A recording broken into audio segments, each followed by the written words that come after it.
दोस्तों आज हम बात करेंगे कार्नोट साइकिल के ऊपर। लेकिन सबसे पहले हम ये देखते हैं कि इतनी मारामारी क्यों है कार्नोट साइकिल के नाम पर। हम क्यों पढ़े हैं इसको समझने के लिए आपको 19वीं सदी में जाना पड़ेगा। 19वीं सदी में हमने जगह जगह पर हीट इंजन लगाए हुए थे और हम उससे फायदा हासिल कर रहे थे, लेकिन हमें ये नहीं समझ आ रही थी कि हम इस हीट इंजन की एफिशिएंसी को कैसे इंक्रीज करें। उस वक्त डिफरेंट किस्म के एक्सपेरिमेंट किए जा रहे थे। कभी इसका स्ट्रक्चर चेंज किया जा रहा था और कभी इसके साइज को इंक्रीज या डिक्रीज किया जा रहा था, सिर्फ इसलिए कि किसी ना किसी तरह इसकी एफिशिएंसी इंक्रीज हो जाए, लेकिन वो हो नहीं पा रही थी। फिर कार्नोट साहब आते हैं और उन्होंने हमें एक साइक्लिक प्रोसेस दिया और उन्होंने कहा कि अगर आप इस साइक्लिक प्रोसेस को फॉलो करेंगे तो आप हीट इंजन की मैक्सिमम एफिशिएंसी हासिल कर लेंगे। हम ये भी कह सकते हैं कि जो कार्नोट इंजन है that is the most efficient form of heat engine. और वो साइक्लिक प्रोसेस क्या था, आज हम उस साइक्लिक प्रोसेस को देखेंगे। इस साइक्लिक प्रोसेस के 4 स्टेप्स हैं, जिसमें पहले 2 स्टेप्स में work done by the system होगा, सिस्टम वर्क करेगा, और अगले 2 स्टेप में work done on the system होगा, हम सिस्टम के ऊपर वर्क करेंगे। क्योंकि ये एक साइक्लिक प्रोसेस है तो हमने इसको दोबारा से इसकी इनिशियल स्टेज पर वापस लेके जाना है। पहले 2 स्टेप्स में सिस्टम ने काम करना है और अगले 2 स्टेप्स में हमने सिस्टम के ऊपर काम करना है। तो सबसे पहले हम पहला स्टेप देखते हैं, और जो पहला स्टेप है वो है isothermal expansion. The gas is allowed to expand isothermally at temperature T1, absorbing heat Q1 from the hot reservoir. हम गैस को अलाउ करें कि वो एक्सपैंड करें, लेकिन जब गैसेस एक्सपैंड करती हैं तो उनका टेम्परेचर नीचे आता है, उनका टेम्परेचर डिक्रीज करता है। लेकिन हम क्या चाह रहे हैं, हम एक आइसोथर्मल प्रोसेस चाह रहे हैं। आइसोथर्मल प्रोसेस एक ऐसा प्रोसेस होता है जिसमें टेम्परेचर कांस्टेंट है, लेकिन जब यहाँ पर हम गैस को एक्सपैंड करेंगे तो उसका टेम्परेचर तो डिक्रीज होगा। हम उस टेम्परेचर को चेंज नहीं होने देना चाह रहे, और उसके लिए हम क्या कर रहे हैं, यहाँ पर देखेंगे एक कंटेनर है जिसके ऊपर मूवेबल पिस्टन है और इसके अंदर गैस है, और ये इसकी पोजीशन ए है। अब गैस एक्सपैंड कर रही है और वो ए पोजीशन से बी पोजीशन पर आ गई है, और ए पे जो इसका प्रेशर था वो P1, volume V1 and temperature T1, और जब बी पोजीशन पर आई है तो इसका प्रेशर चेंज हो गया P2, वॉल्यूम चेंज हो गया V2, लेकिन क्योंकि आइसोथर्मल है तो टेम्परेचर चेंज नहीं होगा, टेम्परेचर T1 रहेगा। लेकिन जैसे कि मैंने पहले कहा कि जब गैसेस एक्सपैंड करती हैं तो उनका टेम्परेचर कम होता है। यहाँ पे टेम्परेचर को कांस्टेंट रखने के लिए हम ये कर रहे हैं कि इस कंटेनर के साथ एक HTR कनेक्ट कर रहे हैं। HTR is hot temperature reservoir. ये एक हीट का रेजर्वायर है कि अगर इसमें से कुछ हीट एंटर होती है या इसमें से कुछ हीट लीव करती है तो इसके टेम्परेचर पर कोई फर्क नहीं पड़ेगा। हाँ, लेकिन हमें ये करना पड़ेगा कि इस HTR का जो टेम्परेचर है उसको T1 करना पड़ेगा, क्योंकि यहाँ पे जो इसका इनिशियल टेम्परेचर है वो T1 है, और ये बड़ा जरूरी है क्योंकि जब गैस में एक्सपैंड होना है तो उसका टेम्परेचर डाउन होना है, और टेम्परेचर कांस्टेंट रखने के लिए HTR से कुछ हीट ट्रांसफर होगी सिस्टम के अंदर। और अगर आपने इस HTR का टेम्परेचर T1 रखा है तो सिर्फ उतनी ही हीट ट्रांसफर होगी कि वो उसके टेम्परेचर को T1 ही रखे, T1 से ज़्यादा ना कर। स्टेप 1 के लिए जो पीवी डायग्राम होगी वो कुछ इस तरह से बनेगी। ये हमारी पोजीशन ए है जहाँ पे प्रेशर P1, वॉल्यूम V1 और टेम्परेचर T1 है।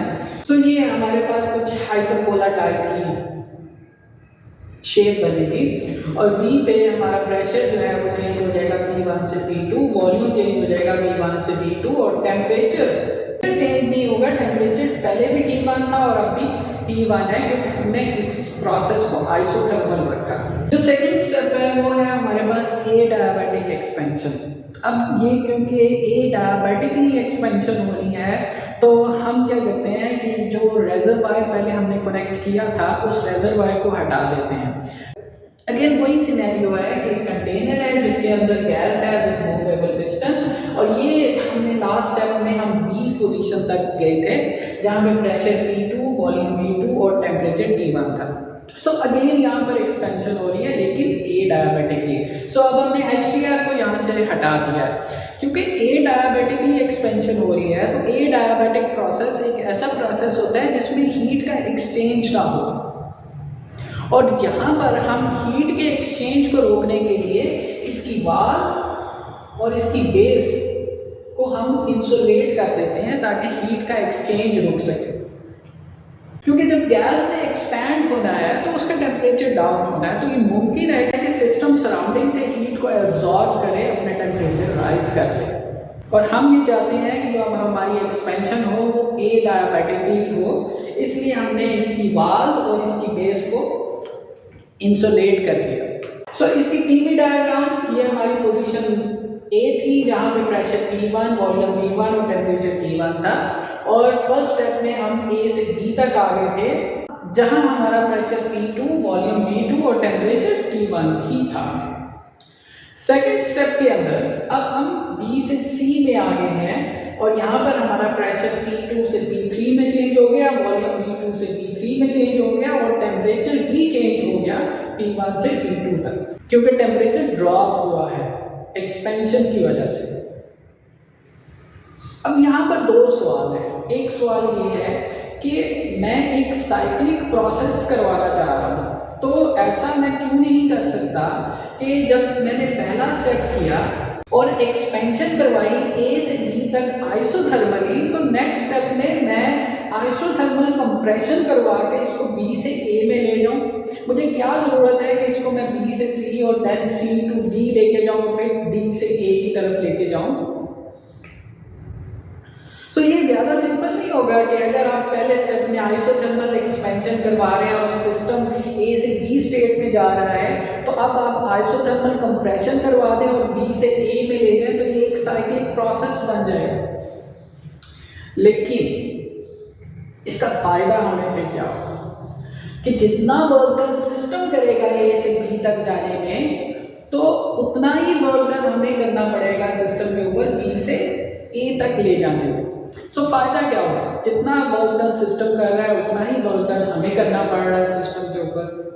और दूसरा सवाल ये है कि ये जो सेकंड स्टेप हमने किया है, ये ए डायबेटिक एक्सपेंशन ही क्यों करवाई है? यहाँ पर हमने आइसोथर्मली एक्सपेंशन क्यों नहीं करवा दी, या आइसोबैरिक या आइसोकोरिक एक्सपेंशन क्यों नहीं करवा दी? यहाँ पर हमने ए डायबेटिक एक्सपेंशन ही क्यों करवाई? सो उसका जवाब ये है कि मैंने जैसे शुरू में आपको बताया कि पहले दो स्टेप्स में सिस्टम ने काम करना है और अगले दो स्टेप्स में हमने सिस्टम के ऊपर काम करना है। और अब हमारी ये कोशिश है कि हम सिस्टम के ऊपर कम से कम काम कर सकें ताकि इसकी एफिशिएंसी इंक्रीज कर सकें। तो क्योंकि नेक्स्ट टू स्टेप्स में हमने सिस्टम के ऊपर काम करना है, तो मेरी अब ये कोशिश है कि मैं कम से कम सिस्टम के ऊपर काम करूं ताकि इसकी एफिशिएंसी इंक्रीज कर सके। सो कम से कम काम करने के लिए मुझे इसका टेम्परेचर कम रखना पड़ेगा, क्योंकि जब टेम्परेचर कम होगा तो प्रेशर कम होगा। सो कम प्रेशर के ऊपर हमें वर्क भी कम करना पड़ेगा, क्योंकि यहाँ पे जब एक्सपेंशन होनी है तो टेम्परेचर सिस्टम का नीचे आना है। तो ये मुमकिन है कि सिस्टम सराउंडिंग से हीट को एब्जॉर्ब कर ले और टेम्परेचर ज़्यादा कर दे। टेम्परेचर ज़्यादा होने से प्रेशर ज़्यादा होगा, और प्रेशर ज़्यादा होने से अगले स्टेप्स में मुझे काम ज़्यादा करना पड़ेगा। सो इसीलिए हमने इस सिस्टम को इंसुलेट किया है ताकि जब इस सिस्टम का टेम्परेचर कम हो तो ये सराउंडिंग से हीट को एब्जॉर्ब ना करे और इस सिस्टम का टेम्परेचर कम ही रहे। नेक्स्ट स्टेप 3, जो कि है isothermal compression. The gas at this stage is allowed to compress isothermally at temperature 2 अब ये वो दो स्टेप्स जो हम नेक्स्ट करेंगे, इन पे हमने सिस्टम के ऊपर काम करना है, और अब हमारी ये कोशिश है कि हम सिस्टम के ऊपर कम से कम काम करें। सो पहला सवाल यहाँ पर ये है कि जो थर्ड स्टेप में हम आइसोथर्मल कंप्रेशन करवा रहे हैं, ये हम आइसोथर्मल कंप्रेशन ही क्यों करवा रहे हैं, ए डायबेटिकली क्यों नहीं करवा रहे? सो जैसे कि मैंने पहले कहा कि हमने सिस्टम के ऊपर कम से कम काम करना है, तो कम से कम काम लो टेम्परेचर के ऊपर ही हो सकता है। क्योंकि टेम्परेचर लो होगा तो प्रेशर कम होगा, कम प्रेशर के ऊपर कम वर्क डन होगा। और यहाँ पे क्योंकि कंप्रेशन हो रही है तो जब भी गैस कंप्रेस्ड होती है तो उसका टेम्परेचर राइज करता है। सो हम ये क्या चाह रहे हैं, हम नहीं चाहते कि टेम्परेचर इंक्रीज करे, क्योंकि टेम्परेचर इंक्रीज करने से हमें वर्क डन ज़्यादा करना पड़ेगा। सो टेम्परेचर को कांस्टेंट रखने के लिए हमने इसको आइसोथर्मल कंप्रेशन करवाया। लेकिन अब टेम्परेचर कैसे कांस्टेंट रहेगा इस सिस्टम में, क्योंकि गैस जब एक्सपैंड होगी तो टेम्परेचर तो बढ़ेगा। तो टेम्परेचर को कांस्टेंट रखने के लिए हमने इस सिस्टम को एक एलटीआर से कनेक्ट कर दिया, और इस एलटीआर का जो टेम्परेचर है हमने T2 रखा, लो टेम्परेचर रिजर्वायर। अब जब गैस कंप्रेस्ड होगी और सिस्टम का टेम्परेचर बढ़ने लगेगा तो कुछ हीट इस सिस्टम को लीव कर देगी एलटीआर में, और इस सिस्टम का टेम्परेचर जो है वो कांस्टेंट रहेगा। सो इसके पीवी डायग्राम अगर देखी जाए तो यहाँ पर हम स्टेप 2 में हम सी पॉइंट तक पहुंच गए थे, जहां पे प्रेशर P3, वॉल्यूम V3 और टेम्परेचर T2 था।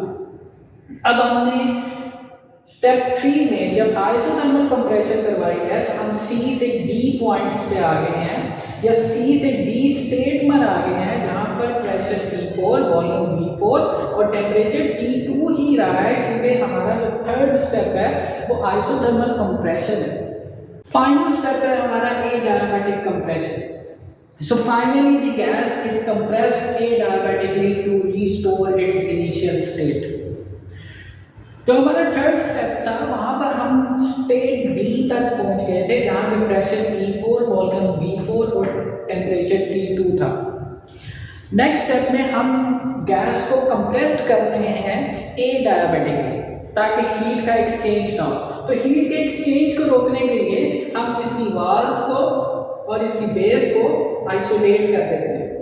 इंसुलेट इसलिए किया क्योंकि थर्ड स्टेप में जो हमारे पास टेम्परेचर था वो T2 था, और अब हमने टेम्परेचर को इंक्रीज करना है। सो यहाँ पे जब हम कंप्रेस करेंगे और सिस्टम का टेम्परेचर बढ़ेगा तो ये मुमकिन है कि सिस्टम जो है वो सराउंडिंग को हीट ट्रांसफर कर दे और उसका टेम्परेचर बढ़ ना सके, क्योंकि हमने अब टेम्परेचर को बढ़ाकर T2 से T1 तक लेके जाना है।